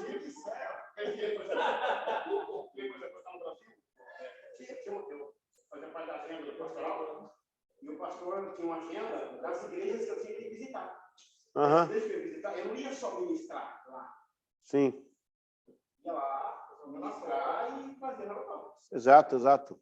O apóstolo tinha assim, inclusive aquela carta de Timóteo, você percebeu que ele está respondendo uma carta ali? A gente não tem a carta de Timóteo, não. Mas ele responde Timóteo. Timóteo fala alguma coisa que ele fala assim, pois é, Timóteo, mas é para isso mesmo que eu deixei você aí. O Timóteo estava reclamando da igreja, algumas coisas da igreja. E Paulo escreveu, é para isso que eu deixei você aí. Entendeu? Então, assim, existia assim. O que eu estou lembrando aqui agora? Eu fui pastor, na linguagem assembleana, pastor presidente, mas na igreja lá, isso era SD, que é superintendente distrital. Eu era superintendente do estado de Canérica. Então, tinha reunião com o bispo, né? Eu era o presidente das igrejas do estado de Canérica. E eu levava a folha amarela. Tinha uma folha amarela, a Yellow Page. Tipo assim, na reunião de obreiros, não era permitido que se falasse mal de um obreiro que não estivesse ali. É muito feio isso. Você reúne o pessoal e fala mal de alguém que não está, inclusive de obreiro. Então, o bispo falava assim no final, olha, vamos ver aqui os relatórios, tal, pá. Se alguém tem uma folha amarela, me procure. Quem é a folha amarela? Eram os obreiros com problema, que eu jogava no relatório da folha amarela. Aí ele fazia uma reunião particular com o SD, no caso meu, que era Canérica, e eu mostrava para eles os meus obreiros que estavam na folha amarela, para evitar, entendeu? Muita ética, muita ética. Então, isso é muito bom, o feedback. Eu fico preocupado quando você tem uma congregação, um ponto de pregação, e você não tem relatórios, não tem feedback. É um dedinho cortado do corpo. O dedinho é do corpo, pertence ao corpo, mas não tem mais sentido, entendeu? Então, existe isso, é bom ter. Vamos lá, e era assim que Paulo trabalhava, né? Voltando aí à nossa apostila, gente. Vamos aí. Ó, tem até um aluno mirim aí, ó, com a vovó aí, ó. Glória a Deus. Aluno mirim. Como é que chama os netinhos da Fernanda? São dois? O William e o Matthew. Aí, ó. Muito bom. Lindinhos. Vamos lá, Colossenses 1 e 2 e Tessalonicenses. O autor é Paulo, a data é 61 depois de Cristo. E há uma menção em Atos 28, 30. Os assuntos. Paulo ensina que Jesus pagou completamente o preço de redenção pelos nossos pecados. E, como consequência, nos reconciliou com Deus. Daí vem a expressão relicare, religar ou religião. Tá? Então, isso é interessante. Também somos apresentados a um padrão de vida que é alimentado pelo poder de Deus, que nos faz crescer no conhecimento de Deus e de Cristo. Nos apresenta Jesus como imago Dei, a imagem exata, perfeita de Deus. Um ponto aqui. Imago Dei é uma das grandes mensagens de John Wesley, A doutrina wesleyana, da qual nós somos oriundos também, ela trata muito do imago Dei. Ele fala imago Dei, na verdade, imago Dei, né? A restauração da imagem de Deus do homem pela salvação. Aí você vai entrar no paralelismo entre a imagem e a semelhança. Então, no momento que você aceita Jesus e há todo o processo de restauração, de conversão, você começa a fazer coisas que você não fazia e deixa de fazer coisas que você fazia. Aí você começa a trazer a imagem de Deus para você. Aí as pessoas dizem assim, mudou, não fuma mais, não bebe mais, porque você agora é uma nova criatura. Essa nova criatura é a restauração do imago Dei. Essa é a pregação de John Wesley, muito interessante. O John Wesley, ele prega aqui na igreja de Santa Mary's, aqui, ó, em Oxford. Ele tem aquele famoso sermão dos quase crentes. Ele fala, você quer ser quase dizimista? Tudo bem. Você quer ser quase um santo? Não tem problema.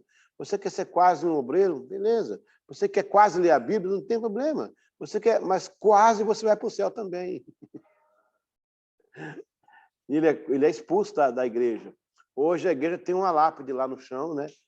Que celebra os irmãos Wesley. Tem lá. É Christian Church, né?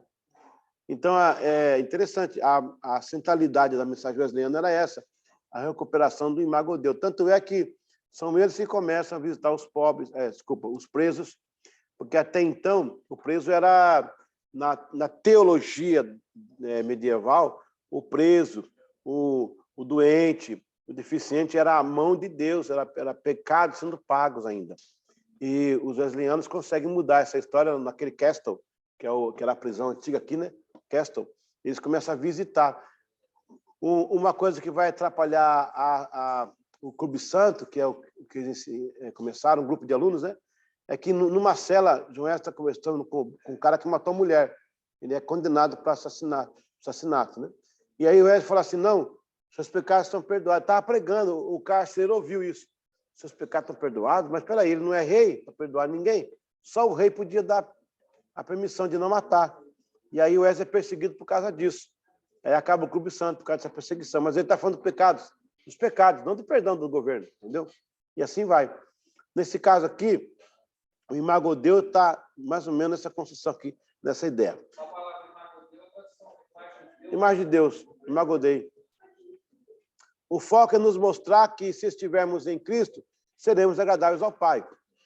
Coloca Jesus como centro da adoração, como todo o nosso coração, entendimento e alma. Devemos amar ao Senhor Jesus. 4 temas principais são abordados na carta. Vamos lá comigo? 1, 2, 3. A divindade de Jesus, Cristo como cabeça da igreja, o relacionamento com Jesus e a religião criada pelos homens. Esses 4 temas aí é que faz todo o foco dessa carta que a gente está percebendo aí. Aos Colossenses, né? Lá dos irmãos de Colossos. Colosso, né? O pessoal fala muito isso, né? Colosso. Algumas terminologias interessantes que o pessoal usa aí.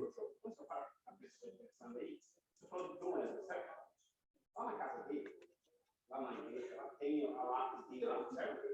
Onde ele foi enterrado. E da esposa está no cemitério em frente. Vamos colocar junto. Rapaz. Não tem ideia. É a mãe dele. Não é a esposa, é a mãe dele. Não, a esposa está em Newcastle. A Mary Vazelli. A esposa dele é Mary Vazelli. Ela está em Newcastle. É a mãe dele. É a Susana. Isso. É Banfield Hills. Está em Banfield Hills. Você sabia que ele está o John Bunyan? O John Bunyan está lá. Ali. Não, assim, que a Susana. O Wesley ficou na outro local, mas até 1974. A rainha tirou os ossos dele de lá. Não está num lugar que ninguém sabe. Ele foi tirado os ossos dele. E lá foram enterrados outros pastores. É porque estava virando meio que idolatria, meio que... Não, lá na City Road, a rainha tirou os ossos dele. Na City Road, na capela da fundição. Em frente tem o Banfield Hills, que é o cemitério Lá está a Suzana bem no cantinho, lá embaixo. E o John Bunyan está bem na entrada ali. O John Bunyan. A esposa dele, ele teve 5 namoradas e uma esposa.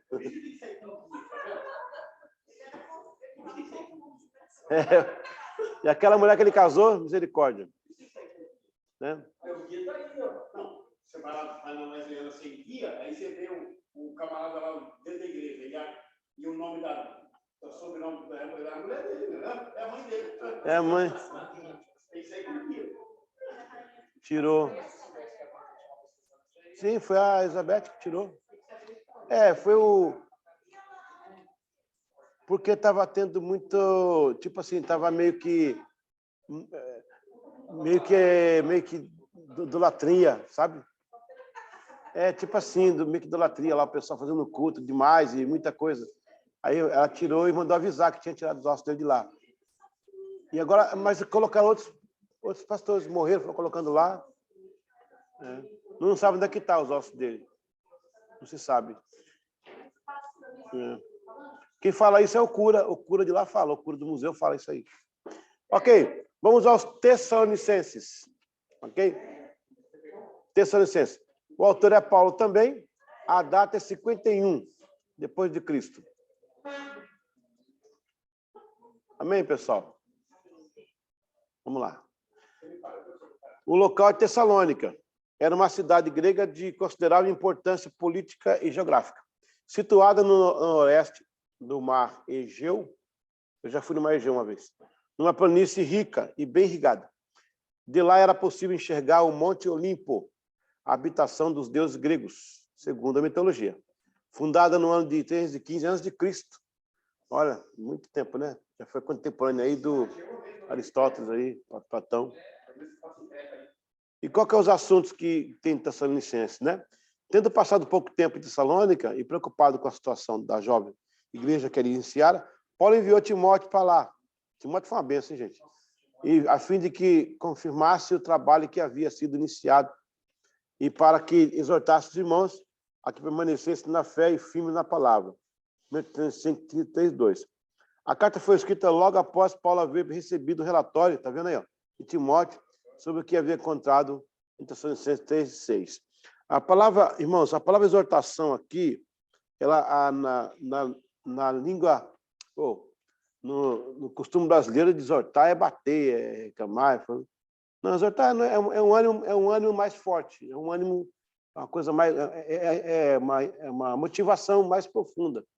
Um exortar é um chamar para si, tipo um filho, e você tratar com ele ali, entendeu? Não é de Deus está exortando a igreja hoje. O pessoal falava isso antigamente, né? Foi exortação, né? A palavra de exortação. Não. Desortar é pior, né? É pior. Deserdar. É deserdar.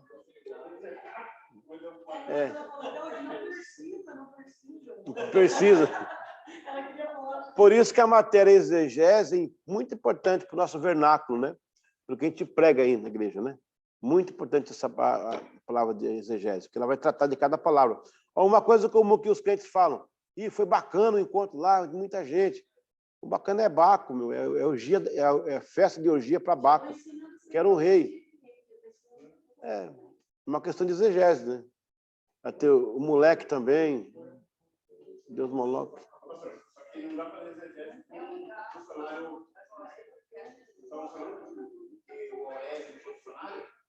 Ah, sim, claro, é verdade. Verdade.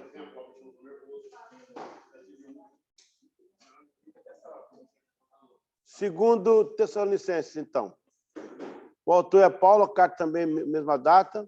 Os assuntos. Lembrando que quando aparece 1 Coríntios, 2 Coríntios, 1 Tessalonicenses, não é a divisão do cânon, tá? É que ele escreveu realmente uma carta para escrever outra. A Septuaginta que fez lá atrás o 1 Reis, 2 Reis, 1 Crônicas, foi a Septuaginta para quebrar o livro, né? Para ficar não tão extenso. Nesse caso do Novo Testamento, não acontece isso. Realmente foi escrita a carta 1, carta 2, só uma carta que foi desmembrada a carta é um livro que é o memorando de Lucas, né? Porque aí tinha Lucas e tinha Atos. Então, eles cortaram ali para melhorar para a igreja. No caso, foi o Irineu, né? Foi os pais apostólicos que fizeram isso. Mas no caso de Paulo, não. Ele escreveu realmente. Quais são os assuntos da Tessalonicenses 2, né? Paulo tinha vários propósitos nessas cartas, dentre os quais destaca-se de encorajar os irmãos, confirmando os frutos que o Espírito Santo havia produzido. Gente, só um ponto aqui. Esses comentários aqui, basicamente, são comentários do professor. Eu aconselho vocês a olhar outros comentaristas. Pergunta a irmã Lucilene, tem na nossa livraria ali, deve ter ali comentaristas ali de Novo Testamento. Até mandei para vocês um livro aí. Procura ler outros também. Isso aqui é a visão do professor, né? Claro que eu estudei também eles, né? Queria alguma coisa para colocar aqui. Mas também para não ficar um Ctrl+C, Ctrl+V, sabe? Você vem aqui uma coisa, vai lá no livro, o pastor só colou aqui, não é legal. Então, aqui é um raciocínio de quem trabalha com teologia, que está dando aula, e é bom ouvir, né? Agora, é bom também você ouvir outros comentários. Pode ser também. Muito bem, aluno. O Márcio aí, ele procurou essa palavra lá dentro, para formular a síntese, né? Meu Deus. Então, Paulo tinha vários propósitos dessas cartas, dentre os quais destaca-se o de encorajar os irmãos, confirmando os frutos do Espírito que havia produzido, capítulos 1 e 3. Exortar acerca de preceitos fundamentais da prática cristã, recomendando que buscasse crescimento e aperfeiçoamento daquelas verdades que já receberam. Afirmar conceitos fundamentais da pessoa e obra do Senhor Jesus Cristo. Exortá-los a serem criteriosos na forma como recebe a pregação e ensino. Olha que interessante, tá vendo? A forma como eles recebem a pregação e o ensino. Atentando-se sempre àquilo que ele mesmo já havia ensinado, enquanto lá esteve e para a palavra inspirada. A preocupação central do apóstolo Paulo, todavia, era de corrigir o entendimento dos tessalonicenses sobre a questão da volta do Senhor Jesus Cristo, das inúmeras lições que extraímos. O que ele fala lá? Primeiro, a igreja é de Deus e ele é a fonte da nossa vida e virtude. O que ele fala, a igreja de Deus? A igreja aqui em Tessalonicenses está fora do perímetro da igreja primitiva de Israel. Já está dentro da Ásia Menor, portanto, ele está lidando com influências externas religiosas. Esse é o ponto. Quando nós pegarmos a matéria de cultura helenista, você vai ver isso aí. Havia um grande problema que o apóstolo Paulo enfrentava com essas igrejas. É o nosso caso em relação à África. É o nosso caso em relação a alguns países. Por exemplo, eu estive na África e realmente também estive na Patagônia. Quando você... Bom, eu sou do Brasil, mas assim, a gente sai do nosso perímetro ali, que é muito mais... O Brasil parece que tem uma herança mais bíblica, né? Quando você vai nesses locais, você tem uma grande diferença por causa dos costumes implantados. Por exemplo, quando você fala em poligamia, né?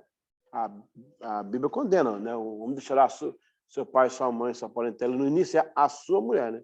Não as suas mulheres. Bom, nós fomos numa igreja lá no Senegal, em que alguns irmãos tinham 3, 4 mulheres. E eu ia normal para eles, né? E como é que você explica que não é normal? Na cultura, que é uma cultura milenar que eles têm. Aquilo está encruado, como beber água, é como ir ao banheiro, é como dormir para eles. E aí, na cultura deles é o seguinte, primeiro que eles não têm a ideia do pecado em si, porque não tem uma favorita no caso de uma mulher principal. Segundo que a lei diz o seguinte lá, se você pode sustentar, tenha. Se você consegue sustentar 2 mulheres, 3, você pode ter quanto você puder sustentar. Sustentar mesmo, não pode ter... Aí, se você faltar com privilégio para algumas, você pode ser punido pela própria tribo, lá pelo próprio pessoal. Então, aí você senta com eles, mostra a palavra e explica. Uma igreja que a gente foi, tinha um cara lá que estava endemoniado. Ele tinha, assim, dotes espirituais, não de Deus, né? Do diabo. E ele era consultor espiritual da igreja. Não, o que acontece? É porque a gente não tem obreiros treinados. Olha, o que Cristo falou continua até hoje. A seara é grande, são poucos ceifeiros. Então, você vê, eu estive com o pastor Vlad, entre os russos, era 3, 4, 5 igrejas que ele abria por semana com um grupo de 60, 50 pessoas, não tem obreiro. Eu estive num culto e falei, eu vou te mostrar qual que é o meu problema aqui. Fomos na aldeia russa pregar, Ele falou, olha, veja bem, vai pregar, pregou. Aí interpretou. Quando eu fiz o apelo, 67 russos se renderam a Jesus. Ele falou, e agora, o que eu faço? Eu não tenho pastor. Aí ó, o que eu vou fazer. Você, Eliseu, veja aí qual o russo que está mais chorando, mais vermelhado, mais esse motivo. Aí tinha um lá, falou, aquele lá, vai ser esse. Aí ele chamou o russo e falou, vem cá, vou te dar aqui o Novo Testamento, para cada um aqui. Você vai ficar liderando esse grupo aqui. Você vai ler com eles domingo só João, não lê outro livro, e você isola tudo que quiser orar, no final fala assim, em nome de Jesus. Eu volto semana que vem para ver como vocês estão. Aí, problema. Aí Paulo está enfrentando essa situação. Você imaginou? Por isso que Paulo gastava tempo com seus obreiros, no ensinamento, escrevia muito, muito. Paulo foi um treinamento. Glória a Deus para a vida de Paulo, gente. O que ele deixou para nós como herança de doutrinária e liderança cristã é maravilhoso, maravilhoso. Quer ver? E você enfrenta isso aí. Esse que é o problema. Por isso que nós temos que ter sempre treinamento de obreiros, né, pastor? Treinar o pessoal. O que vocês estão fazendo aqui agora, gente, ó, quem está em casa aí me assistindo, né? Os que estão fazendo isso aqui é maravilhoso. Quem sabe amanhã você vai usar isso. Você sabe de amanhã como é que vai ser? Aí quando você, amanhã, Deus te dá na tua mão uma situação para você liderar, você vai recorrer a esse material. Falar, eu tenho tudo isso aqui, eu tenho esse material, eu passei por... Glória a Deus. Olha que benção. Então, falta muito. Eu acho que toda igreja local que se preza devia ter uma proposta educacional. Não precisa ser faculdade, mas, como nós aqui, uma proposta de educação. Olha, dizer aqui na Inglaterra que nós temos uma igreja brasileira com uma proposta de teologia, isso é maravilhoso. E nós temos, né? Amanhã pode ser outro professor aqui, não quero ficar aqui, né, a eternidade, né, 150 anos, pode ter outro professor. O importante é o que nós estamos fazendo hoje. Isso é que é importante, né? Então, aproveita. O B aqui, ó, o B. O evangelho é o meio de Deus para a nossa salvação. Por quê? Olha aí, olha que interessante essa frase, como ela é capciosa aqui, ó. O evangelho, que isso aparece lá na carta. O evangelho é o meio de Deus. Por quê, gente? Porque eu estou falando de mundo grego. Eu estou falando de um mundo grego onde era pesada a ideia que a sabedoria trazia a salvação. Porque a sabedoria trazia conhecimento. E quem era conhecedor tinha salvação, podia salvar pelo meio do saber, que é a escola agnóstica, né? A escola agnóstica. E isso era muito forte. Você vê que Agostinho... O que eu estou pregando, hein? Oh, meu Deus. Eu vou me empolgando. O que foi, Márcio? Não, o Brasil está cheio de gente assim, ignóstica. Creio que pelo conhecimento, por isso eles vão chegar perto de Deus. Olha, naquela época... Você vê, o próprio Agostinho, estou falando do 5º século já, o século XIII, o Tomás de Aquino, sempre foi um problema para a igreja isso aí, sempre, sempre. E olha, pastor, as filosofias, tem faculdades aí que vence o cristão pela filosofia. Então, desvia muitos pregadores, muita gente aí por causa da filosofia. Essa aqui a gente aprendeu que a teologia é superior à filosofia. Exatamente. O poder de Deus é superior a qualquer, né? Eu tenho um grupo de pastores que eu participo, de teólogos, que às vezes quando dá raiva desse pessoal, eles colocam umas coisas que não tem nada a ver, isso é muita... Gostam mais de Tillich do que do que o próprio Paulo, né? Você sabe? Então, assim, o Paulo aqui está lidando com a situação que até hoje é problema para nós. O evangelho é o meio de Deus. Ele é o evangelho. O que é o evangelho, gente? É as boas novas. Quem é as boas novas? Cristo na cruz do Calvário morrendo pelos pecados. É isso o evangelho. Gente, não complica. Eu estava ali em frente à Primark um dia, o cara pregando ali, falando sobre sábado e sobre as leis mosaicas num microfone. O pessoal passando assim, gente, amém, pelo menos ele está pregando, é coisa que eu não estou fazendo, né? Ele está fazendo aí. Glória a Deus por isso. Mas a oportunidade de pregar o evangelho é tão simples. Você é pecador, Cristo morreu por você e te oferece a salvação eterna. Acabou. É o Bill Bright, né, com as 4 leis espirituais. Quem lembra do Bill Bright? A cruzada estudantil para Cristo, né? Qual que eram as 4 leis, lembra? Sou pecador. Sou pecador, Cristo morreu por mim. Porque Deus amou de tal maneira, João 3,16, deu seu filho unigênito para todo aquele que crê não vê. Essas 4 andavam com o papelzinho no bolso. O evangelho é simples. O evangelho é simples. Pegava todo mundo, é isso também, é simples. E agora, a letra C. O testemunho das virtudes cristãs é evidência da nossa salvação. O testemunho, olha aqui que Paulo aqui já vai combater a questão das obras pela a salvação pelas obras, né? Ele está projetando lá uma refutação, né, antecipada ao artigo 9, ao artigo 13, né, do Concílio de Trento. Ele fala o testemunho das virtudes cristãs. Por que ele existe? Porque existem as virtudes cristãs, que se engloba tudo, espiritual e material. Virtudes. É evidência do quê? De quem é salvo. Então, eu não preciso fazer para ser salvo, porque eu sou salvo, eu faço. Né? Eu não preciso fazer caridade, mas porque eu sou salvo, eu faço. Não é porque eu tenho que fazer para ser salvo. Seria um descargo de consciência. E Cristo tirou da nossa consciência o pecado. Né? Então, nos livrou disso aí. Então, essas cartas, vocês têm que ler com lupa. Essas reflexões sobre virtudes é bom fazer para ter uma vida cristã melhor, ser um cristão melhor. Porque você é. Exatamente. Salvo. Já tem a salvação das virtudes, eu tenho que deixar florescer. No Salvation Pack, você tem a questão da conversão. Está implícito. Se você é convertido mesmo, então você é obediente, você ama, você perdoa, e aí a listinha vem uma atrás da outra. É que eu não consigo entender como cristãos, rapaz, é difícil, né? O cristão vive a vida inteira na igreja, né? Ouve tanto evangelho e comete os mesmos barbáries, os mesmos problemas, vão para o mesmo sistema, e ali está a palavra sendo pregada, ensinada. Eu não entendo. Isso é uma coisa que eu não entendo. Jacó e Esaú, mesmo pai, mesma mãe, mesma criação, Deus teve que arrancar da terra, acabou com Esaú. Eu não entendo. Mas fazer o quê? Eu fazendo a minha parte. Eu ouço a palavra, eu assimilo, tento praticar. Não é fácil, às vezes, você romper, mas inclusive o crente velho. Olha, meu Deus do céu, lidar com crente velho é a pior coisa do mundo que existe. É uma mala sem alça. Crente velho é um problema, rapaz. É cascudo, sabe? Não aceita, não aprende, comete os mesmos erros. Você acaba de pregar, a pessoa continua fazendo exatamente o que você não pregou. E o pior é aqueles que têm argumentação ainda. Eu aprendi de um pastor que o pior demônio não é o que cai, né? É o que fica em pé discutindo com você. Esse é o demônio pior. Porque é um demônio consciente, é um demônio que está tirando assim, ele sabe, ele está endemoniado e faz pompa ainda assim, ó. Discute, argumenta e vai. Esse que é o problema.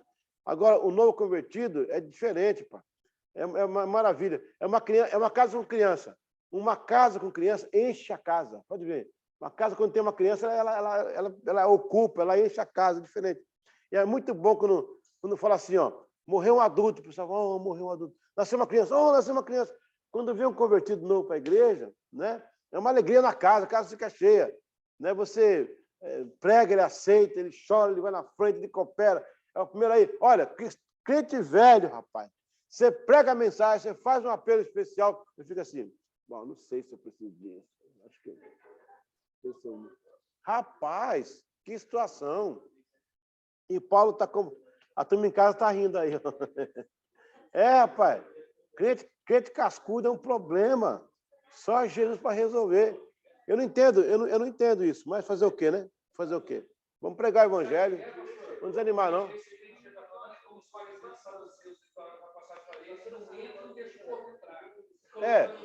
É a nossa religiosidade. Eu quero só encerrar com o seguinte pensamento.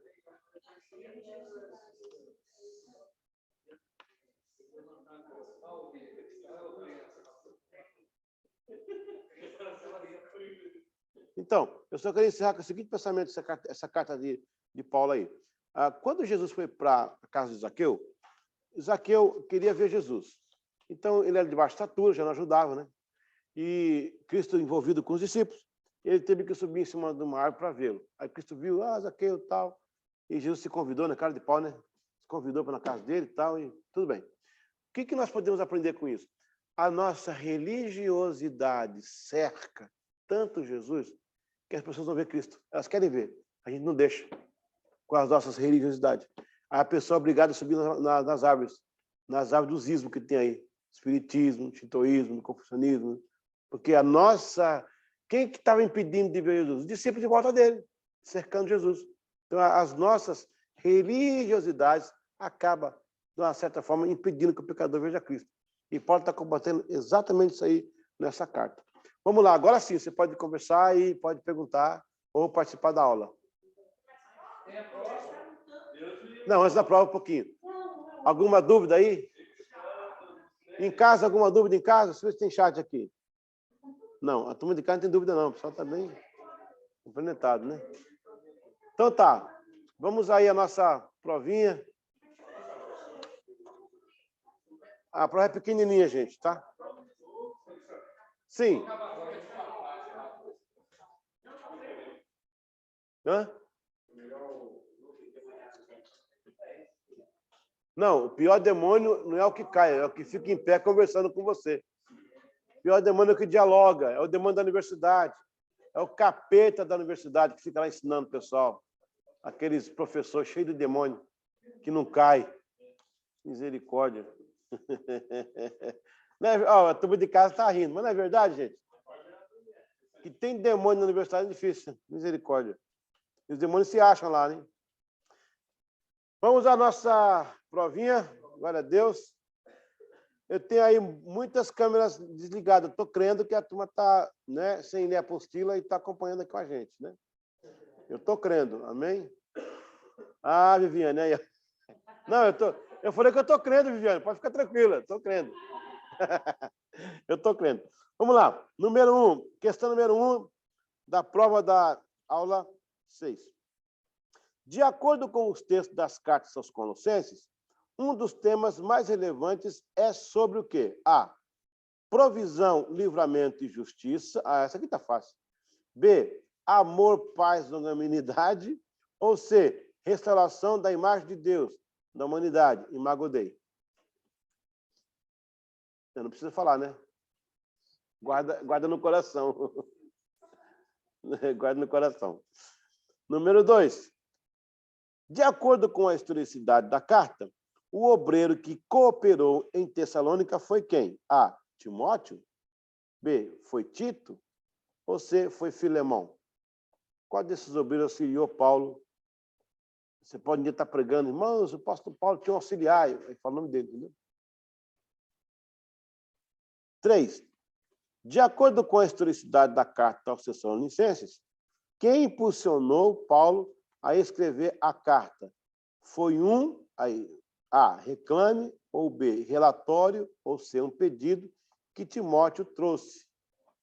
Aí impulsionou Paulo a escrever aquela carta. Foi um reclame, foi um relatório, foi um pedido. Muito bem. Quarta e última questão. De acordo com os assuntos mais relevantes, um dos temas da primeira carta aos Tessalonicenses é sobre a volta de Jesus, B, verdade universal e princípios para a vida, e C, justiça, sapiência e profundidade.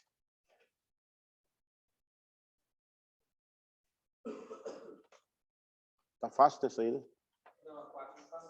O quê? Opa! Gente, presta atenção. Tem uma referência de Jesus bem forte aí. Entendeu? De acordo com os assuntos mais relevantes, um dos temas da primeira carta, eu estou falando na apostila lá, a volta de Jesus, a verdade universal, princípios para a vida, a justiça, sapiência e profundidade. As três estão certas, mas tem uma que é a que eu quero, que está na lição, que está bem na carta. Ela é... Hã? Exato. A gente usa muito para pregar essa mensagem.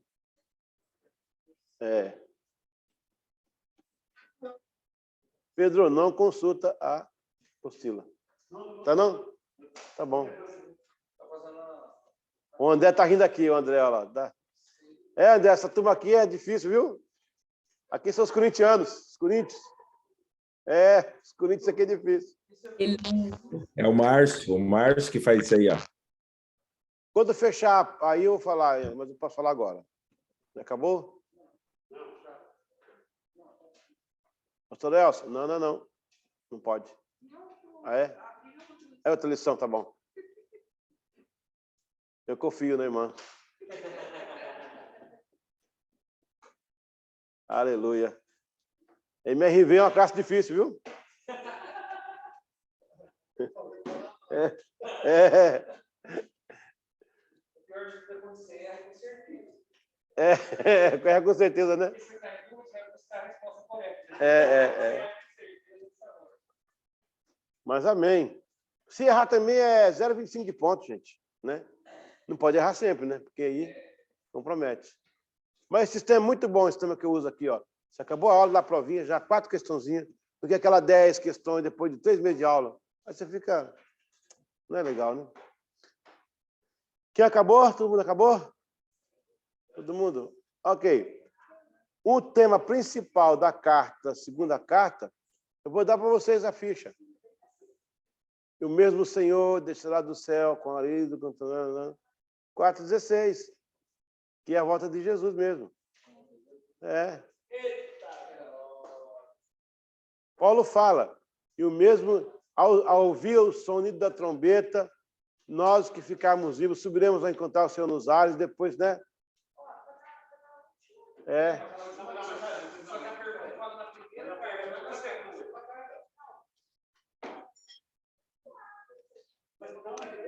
Não, A resposta na segunda carta. Não. Exato. Na primeira carta. É a primeira. Por causa do. Porque é na segunda carta, exatamente. Ai, meu Deus, é mesmo, ó. Pessoal, tem um errinho aí na quarta pergunta aí. É a segunda carta. Ok. Lucilene, anota aí e faz o seguinte, libera aí o ponto, pessoal, então. Amém. Pessoal de casa, estamos encerrando aqui pontualmente, 9h40. Agora já pode jantar, Fernanda, aí, pode, né, à vontade. Já jantou, né? Glória a Deus. Deus abençoe todo mundo. Até semana que vem. Estou contando uns dias para chegar logo para a gente ter mais uma aula. Paz do Senhor a todos. Amém? Glória a Deus. A gente vai orar aqui agora. Vamos lá, gente. Amém? Obrigado, Senhor, por esse momento. Obrigado por esta aula. Pelos que estão em casa assistindo a gente agora também, pelos que estão aqui presencial, que o seu Espírito Santo possa abrir mais nossa mente e ao pregarmos o Evangelho, conversar com alguém, temos mais consistência na palavra, mais centralidade da doutrina, e nós te louvamos, Pai. Muito obrigado. Nós agradecemos em nome de Jesus. Amém, amém. Boa noite a todos. Glória a Deus. Aleluia. Quinta-feira tem... Quarta-feira em Oxford tem série. Quinta-feira aqui, tá bom? Vamos lá. Pastor Cido.